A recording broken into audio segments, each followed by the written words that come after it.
Every year, right on schedule, millions of people wake up on January 1st possessed. They buy the planner.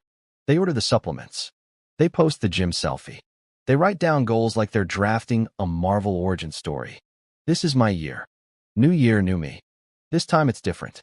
And then, January 4th.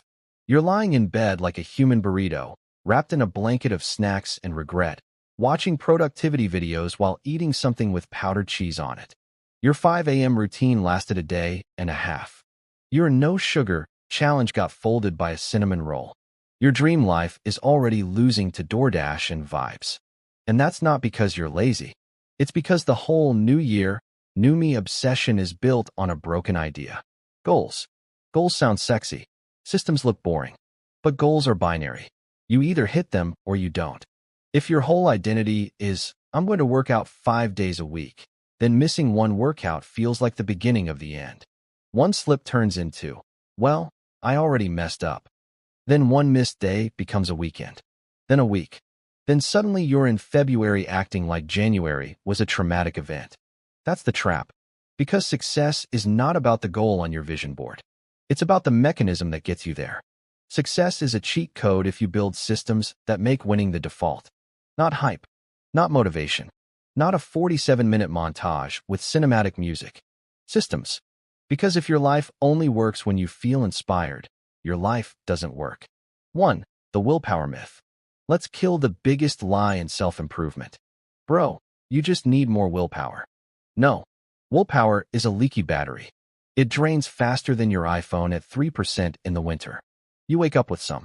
Then life starts punching holes in the tank. Bad sleep? Less willpower. Stress? Less willpower. Decision fatigue? Less willpower. Your boss sends quick question at 8:12 a.m. It's over. And yet people build their whole life strategy around resisting temptation 24/7. That's like trying to win a marathon by sprinting every mile. High performers do not have superhuman self-control. They are not monks floating above human weakness. They don't have a magical discipline gland that you missed out on. They design their environment so they don't have to keep resisting. That's the game. Success comes from eliminating the need to resist. If you have to be strong every 5 minutes, you've already lost. Your brain is basically a baby holding a hot lava cake. Zero self-control. So what do smart people do? They use forcing functions. A forcing function is anything that removes the easy escape route. Public commitment. Financial stakes. Paying before you're ready. Booking the trainer. Joining the class. Putting your phone in another room. Deleting the app. Blocking the site. Leaving the credit card at home. Making the bad habit inconvenient and the good habit automatic. Because when you leave yourself 19 exits, don't act shocked when you take one. You say you want to write, but your phone is next to you. You say you want to train, but your shoes are buried in the closet. You say you want to focus, but your entire environment is engineered by billion-dollar companies to keep you distracted. The world is a buffet of noise and hot takes. So no, the answer is not try harder. The answer is build a life where the right move is easier than the dumb move. That's when discipline stops feeling like war. 2. Identity over outcome. Here's the next shift. Stop asking, what do I want to achieve? Start asking, who do I want to become? That question changes everything. Because outcomes are external. Identity is internal. Outcomes say, I want to run a marathon. Identity says, I'm a runner. Outcomes say, I want to read more books. Identity says, I'm the kind of person who reads every day. Outcomes say, I want to get disciplined. Identity says, I am a disciplined person. That sounds small, but it's not. Because people who have built identity-based habits stop negotiating with themselves all day. Runners don't wake up and wrestle with existential dread over jogging. They just put on shoes and go. Writers write. Lifters lift. Focused people protect their attention. They're not waiting for a motivational TED Talk from the shower tiles every morning. They act in alignment with the kind of person they believe they are. And here's the best part. Identity is built through evidence. Every action you take is a vote. One workout is a vote. One page read is a vote. One deep work session is a vote. One morning where you don't touch your phone immediately is a vote. You are not trying to become disciplined in one dramatic, cinematic moment. You are casting votes. That means the goal isn't perfection. The goal is stacking enough evidence that your brain eventually goes, oh, this is who we are now. That's powerful. Because if you keep saying, I'm trying to be disciplined, your brain hears struggle. Temporary effort. Maybe. Someday. But when you say, I'm a disciplined person, now your actions have a standard to match. A disciplined person doesn't need to feel amazing to follow through. A disciplined person follows the system. Discipline is the entry ticket. Not for becoming some cold robot, but for becoming someone who can trust themselves. And trust me, that feeling is way better than another January motivation spike. 3. The 3-part system framework. So how do you actually build a system that sticks? Here's the framework. 1. The 2-minute rule. If a habit feels heavy, shrink it until it becomes laughably easy.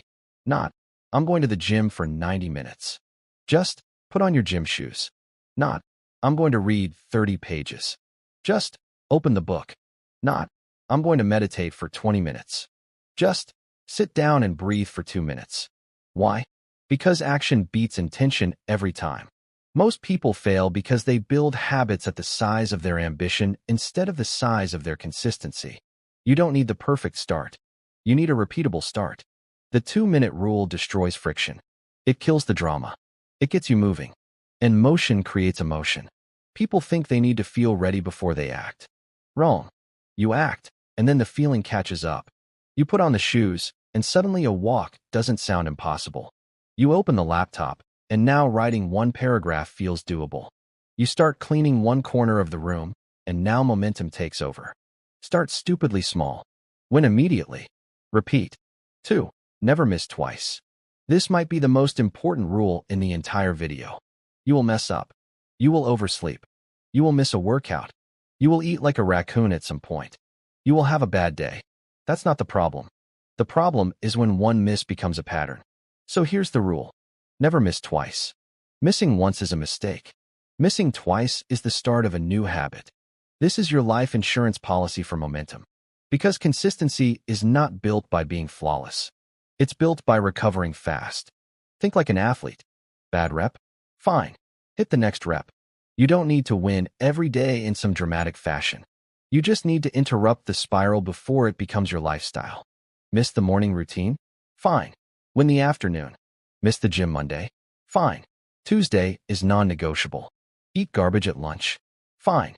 Dinner doesn't need to join the chaos. The faster you return, the stronger your system becomes. 3. The Keystone System. Now find the 1 habit that makes every other habit easier. That's your Keystone System. Not the flashiest habit. Not the one that looks cool online. The one that changes the whole board. For some people, it's making the bed. Sounds basic. It is basic. That's the point. For others, it's a 10-minute tech-free morning. No phone. No scrolling. Just water, light, breathing, planning. For someone else, it's laying out gym clothes the night before. When you eat better, you think better. When you think better, you work better. When you work better, you respect yourself more. When you respect yourself more, discipline stops feeling like punishment. That's what you're after. Not random acts of motivation. A system that quietly upgrades your life in the background.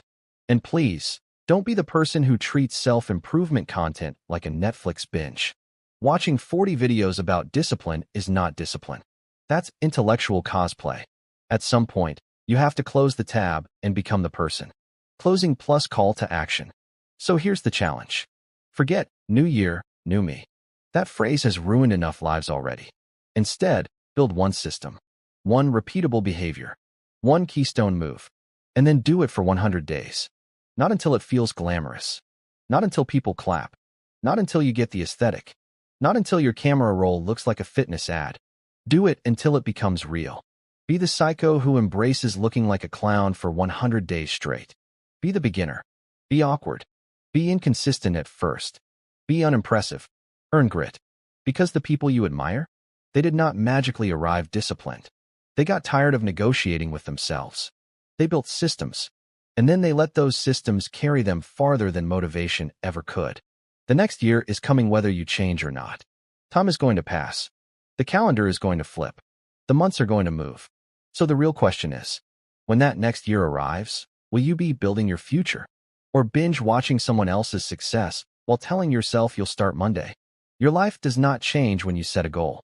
Your life changes when your defaults change. That's the whole game. Not hype. Not fantasy.